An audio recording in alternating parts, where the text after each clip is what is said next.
Invited to witness a world first, a crash test between two entire trains. The massive energy involved in a collision like this has to be absorbed somewhere. And it should be absorbed in this, the crumple zone. It was the car industry that provided the inspiration.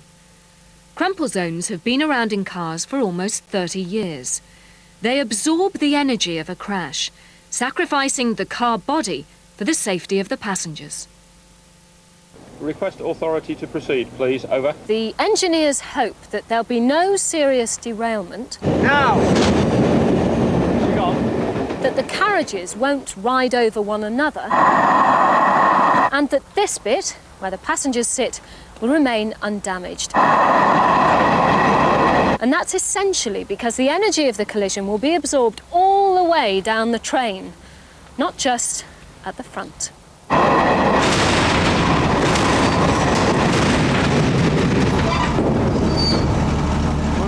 Yeah, very good. Yeah, excellent. Seemed to go very, very well indeed. It was not a single wheel derail. Brilliant. What you expected? Well, hopeful. Now, the passenger part of each compartment has remained perfectly intact, no broken glass, and I'm sure you're very pleased there's been no derailment whatsoever. If we can get that distribution of energy, which we have here, we would protect the passenger compartment, and the fact that we have no wheels derailed at all is a very good result. The latest news is that the first 41 trains with the new design of carriages will be coming into service from September.